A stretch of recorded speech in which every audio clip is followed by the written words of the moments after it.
Hi there. I like doing the last book recommendation video, and talking about my preferred hobby is fun, so here's another. I'm thinking of maybe turning this into a monthly or every 2 months sort of thing, so let me know what you think of that idea. Maybe I could do themes, covering this or that topic and throwing out recommendations and whatnot.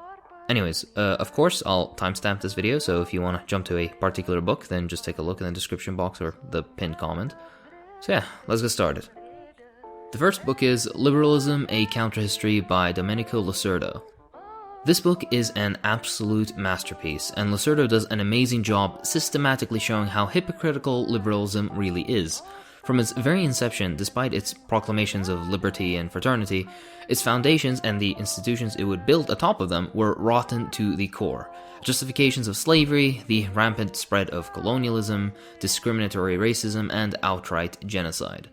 Of course, all with a particular emphasis on the US, Britain, and France. This should be a must-read for any Marxist, as it is, at the core, a beautifully constructed critique of liberal philosophical positions contrasted with liberal, pragmatic statements and actions. Lacerda sadly passed away recently, and even more sadly, many of his works have yet to be translated from Italian into English, despite many translations into French and German and Spanish, etc. My only complaint is that this book can be a little dull at some places, and personally, I keep it as a reference point whenever I'm confronted with the usual liberal posturing about liberty and all that forked tongue nonsense. Book number 2, 23 Things They Don't Tell You About Capitalism by Ha-Joon Chang. Now, Ha-Joon Chang should be a familiar name to people who have been around the left for a while, not particularly because he's a leftist, but because of his pretty damn great criticisms of free market capitalist economists. His other works, like Bad Samaritans and Kicking Away the Ladder, are also excellent, and could tie into the message of this book too. In this book, he mentions commonly believed ideas about capitalism that are just outright nonsense, and shows how bullshit they are, with solid argumentation and sourcing. He shows how most people in rich countries are paid way more than they should be, how free market policies actually make poor countries poorer, despite IMF and World Bank ideologues saying otherwise, how Africa is not destined for underdevelopment, and further debunking of stuff like trickle-down economics and the like. Honestly, it's a great book, particularly for people less interested in economics and their social/political significance. A complaint I do have is that, at the end of the day, Ha-Joon Chang is still a liberal. Parts of this book are stuffed with anti-communist nonsense, which goes, conveniently, completely unsourced. He even concludes the book by saying that, apparently, capitalism is the best system we have, and that all it needs is a few extra band-aids. At best, his political stance is social democrat, and that really blunts the edge of some of his criticisms. Still, take the good and leave the bad, I say. It's a great book otherwise. October by China Miéville. A lovely book about, what else, the Great October Socialist Revolution. The author speaks about the history in a more narrative style, and in this way he manages to not be as dry as other writers on the October Revolution. In this way, it almost reads like a thrilling novel than anything else. Honestly though, this is the most problematic book in this list, I'd say.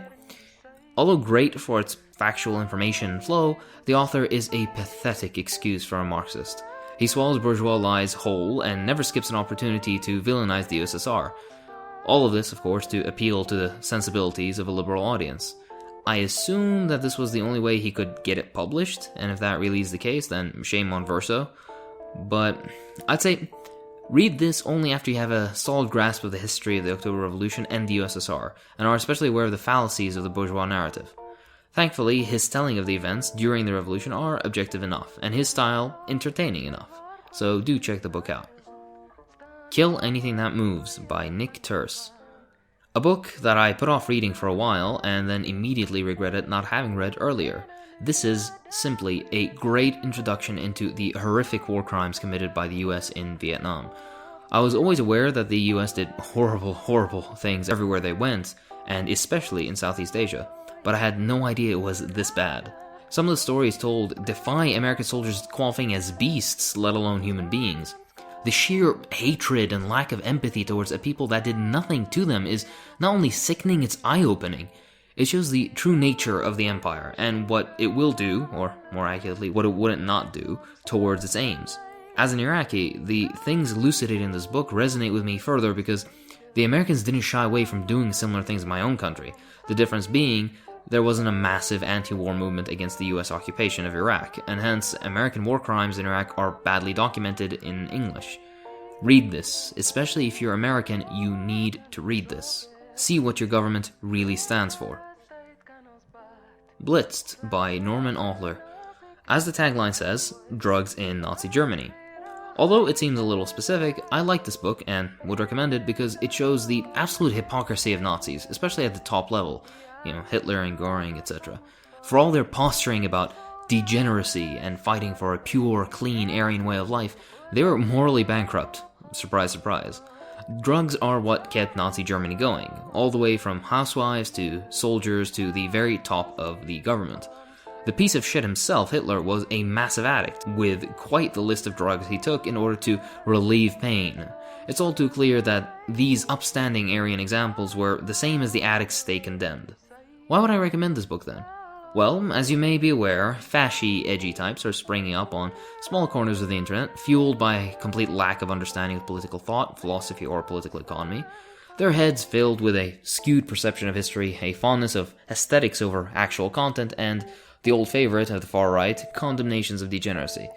Of course, this is rich coming from these people that do nothing aside from play video games, hating blacks, and shooting up the alt school or two. Nonetheless, this book is a perfect expose of that degeneracy nonsense. As it turns out, the biggest degenerates were the Nazis themselves. It's also written in a very engaging style. Reminiscences of the Cuban Revolutionary War by Che Guevara. I promised you last time that I'd throw in another Che book, and here it is. This would be my favorite work of Che's so far. Of course, that's hard to qualify exactly because practically everything he wrote was great. This was just a lovely installment in my ever-growing admiration and respect for Che. Nevertheless, why this book? Granted, this isn't a theory book, but it's a history of the Cuban Revolution from a Marxist guerrilla on the ground at the time. Not only any guerrilla though, but one that organized several victories. It covers certain daily problems, and greater, that occur in a guerrilla camp, preparing for attacks, the politics between differing groups, and of course, an overview from Che's perspective of the Cuban Revolutionary War, all the way from the Sierra Maestra to Santa Clara. If you think that maybe one day you'd encounter similar circumstances, then give this book a read. If you're interested in Che or Cuba, give this book a read. If you're simply sick of reading dense works, then give this book a read. It's smooth and you'll enjoy every moment, I promise you. Frantz Fanon, A Dying Colonialism. A lesser known, or at least lesser read, masterpiece of Frantz Fanon. His beautiful eloquence with words is back, of course, and so is his radical anti-colonial message. This book specifically covers, much like his other major work, the Algerian Revolution. It covers the struggle of a colonized people against their occupier and details certain aspects of that resistance. For example, the thing I found most interesting being the use of the hijab.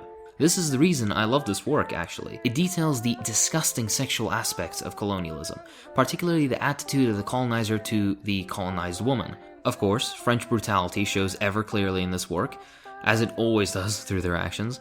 This book also covers the role of women in the revolution, and particularly their altered mindset towards liberation. An Algerian woman that had to carry grenades through the streets of Constantine would not stand for injustices dealt to her after the revolution. The book also includes a lovely chapter on medicine and colonialism that I thoroughly enjoyed.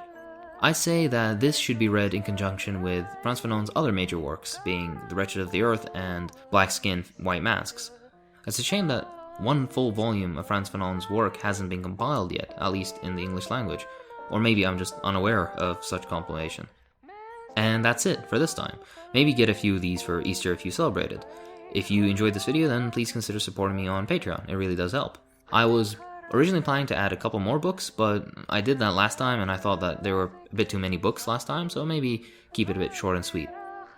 Anyways, I'd like to thank my patrons, so thank you to Zarian Arson, Xiaoyan Zhang, Laurie Valdemar Minialo, Khan, Daryl McFarlane, Adrian Rinaldi, Aaron B. Lingwood, Kagri Karahmed, Andy Haywood, Ellie Garzon, Faustin, Henny Ashurst, Aaron Koger, Jeremiah Butler, Jonathan Chavez, Industrial Robot, Amar Abdul-Jabbar, Wes Franklin, Mia Nakano, Liam Sipanen, Connor O'Reilly, Brennan Ruffing, Jedi Davian, Nut Ringheimlunde, Mika Argyropoulos, Michael Duchette, Mothi Yu, Peter Coffin, Zatarani, Comrade Pingu, and of course Charles. Thank you, Charles.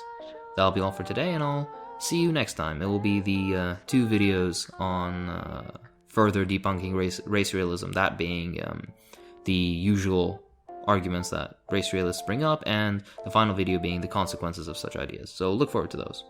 See ya!